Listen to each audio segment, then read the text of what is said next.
fait maintenant 2 années boo xamante ne léegi mu yegg boog 2 ans boo xamante ne ñoom seen rôle premier moom mooy am ay initiatives parlementaires et wax naa sànq la révision constitutionnelle appartient concouramment au président de la République et aux députés qui ont le droit kenn du leen tere ne ñoom kat dañoo war a bañ di xool ne lii bu ñu ko defee jàpp nañ ne njariñu Sénégal la ñu dem def ko.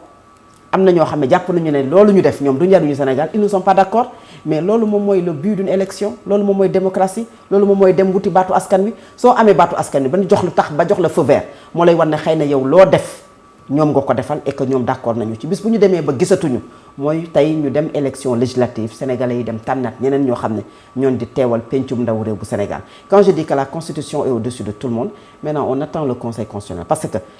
ci biir li nga xamante ne moom la ñu déposé xëy na xam nañu rek amendement yi nga xam ne moom la joxe les pièces justificatives moom boole na ci la nga xamante ne moom la joxoon pencum ndaw réew bu Sénégal ci avis bi mu leen joxoon le président de la République mais loolu am na ci lu bari loo xamante ne les arguments yi nga xam ne moom moo tënk aujourd'hui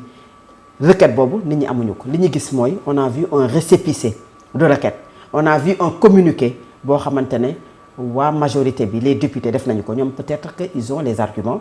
yi nga xamante ne les conquérants moom la ñu déposé ci conseil constitutionnel ci recours boobu xëy na fësalaguñ ko mais bu ñu yamee rek ci li nga xamante ne du factuel moom mooy aujourd'hui le conseil constitutionnel jàpp ma ne mën na jël une décision boo xamante ne soit dafay favorable au président de la République parce que y a la jurisprudence de 2006 ak liñ ci waxoon lépp parce que loo xamante ne dañu ko voté ci pencum ndaw réew bu Sénégal mu une révision constitutionnelle dañu koy appliquer et du nekk loo xamante ne xëy na dañu koy rejeter ñaar moo ci am soit le conseil constitutionnel mu ne il se déclare incompétent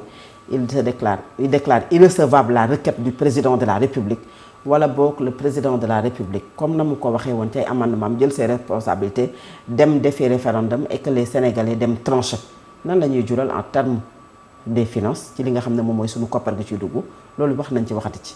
ce pays là soxlawul ñuy jëlaat ay xaalis di ko defati ay élection mënuñu nekk ci un cycle de vote permanent mënuñu nekk ci élection référendum jóge fa demaat ci élection législative war a waaj élection locale war a jubluwaat en 2029 ci élection présidentielle à quand aujourd'hui kon dinañu sëgg ci priorité yi nga xam ne ñu ngi ko doon wax léegi on a cité combien aujourd'hui de secteurs yoo xamante ne lenn rek la ñu soxla muy que le président de la République et son gouvernement sëgg ci un gouvernement boo xam te Alamine Senghor bi nga ko tegee ak léegi daanaka ci weer ak loolu lay topp ndax sentir nga ay actes yoo xamante ne wala une communication peut-être même ñu ngi def ay actes mais sax doo ko sentir parce que li ñuy gën a communiquer mooy politique ay ministres yoo xam ne bu ñu génnee ci li ñuy gën a wax moom mooy politique man jàpp naa ne boobu ak léegi ñaari rencontre la fa Alamine loo def démb ci économie solidaire bi nga xam ne wax na ci jigéen ñi ak keroog bi nga xam ne mi ngi dalal est-ce que am na leneen loo xam ne sentir ko ci communication soit le gouvernement mi ngi posé ay actes mais la communication li ko jiitu mooy politique une coalition qui fait une conférence de presse ay nañ def révision constitutionnelle nañu def recours nañu bañ li loolu képp ngay gis au moment où priorité yi mi ngi fi Bassirou Diomaye Faye il a été élu pour tout d'abord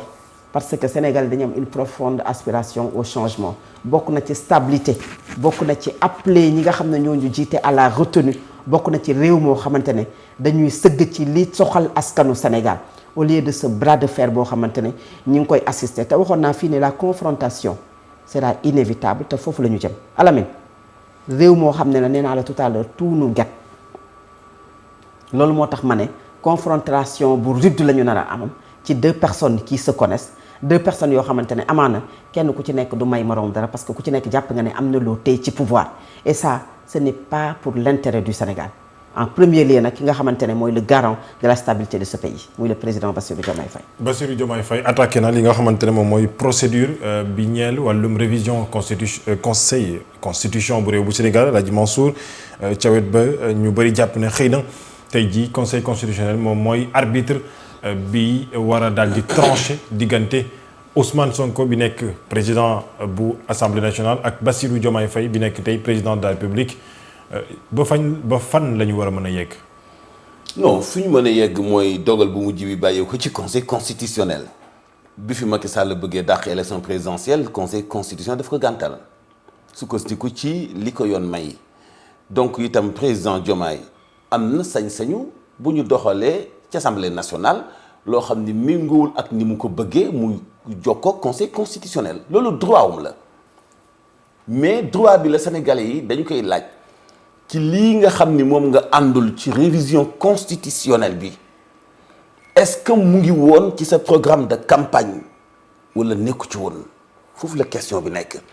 Quant à un président bu jokkoo conseil constitutionnel surtout président boo xam ne amoo majorité à l'Assemblée nationale bii bu jëkkee itam du doon bu mujj sax parce que bul fàtte ni président Diomaye dafay gouverner Sénégal ci façon boo xam ne kenn musu ko gouverner Sénégal mooy premier président bu fàllu jógee ci opposition gagné premier tour mooy premier président buy gouverner nekkatoo ci parti au pouvoir bi la yóbbuwoon au pouvoir mooy premier président bu contrôlé une majorité à l'Assemblée nationale donc foog mu doxalee na leen surtout bu fekkee yoon bi nga xam ne miinoon nañ ko sax ci président yi ko jiite woon donc lu bees loolu nga xam ne ngi soog a am ci ñu miin ko ci te mu continuer di ko bind xam nga président Diomaye daa bëgg nag bind marqué histoire yàlla dimbali na ko nag ay jaar-jaaram même yi mu programmé wul ci wàllu politique sax histoire daf koy bind donc nag bokk bu njëkk la ci Sénégal muy gouverner un pays un état te yow contrôlé wu majorité à l'Assemblée nationale toujours kon mën nañu séentu ay bras de fer mais ndax loolu dina tax nga génn ci programme bi nga jaayoon Sénégal yi ba ñu fal la est-ce que loolu dina tax nga jox àdduna bi beneen image est-ce que loolu dina tax aussi ñu lay laaj ëllëg ay comptes yoo dul mën a rendre defe naa ne du ko jaral surtout âge am moom surtout li koy xaar ci ay Bakar Fego yu dàq jiite am réew président dañ ko wax ne jiite am réew neexul yombul te gis nga président Diomaye li ko arrivé lépp ci doxalin bu ñu séentuwul woon ci moom ci wàllu politique ci wàllu bras de fer ci wàllu yeneen xam nga kuy woote dialogue ci nga xam sa première déclaration mooy dialogue askan wi juboo askan wi nekk benn yow boo demee bu mujj jiite ci bras de fer bi y a problème donc dañuy laaj pourquoi mu ëgsi fii mais depuis la création de coalition Diomaye président parce que il est entouré par des personnes yu mu maîtriser wul yu mu xamul yu mu compatible yu mu àndalul ci yoonu politique yu mu miinanteelu ci wàllu politique et moment bi mu leen di pratiquer fekk lépp ngi ci loxoom kenn duñu ko déedéet mu soxla ay conseils yoo xamante ni daañu ko fàttali dëgg tey ñi ko séq ci wàllu politique ñoo séqoon Macky Sall ñoo séqoon Landing Savané ñoo séqoon ñeneen ak ñeneen te moom tey dafa war a gouverner delloo réew mi ci delloon wu sell continuer ci nguur gi ko yàlla defal mais lii mu def nii dem jokkoo ak conseil constitutionnel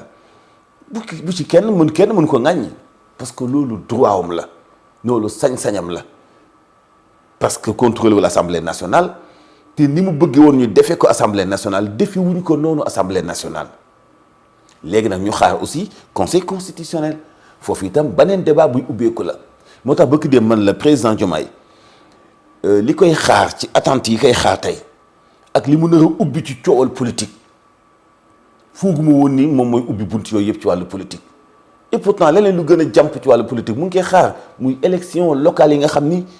ci mois bii ñu nekk nii war na signer date bi fixé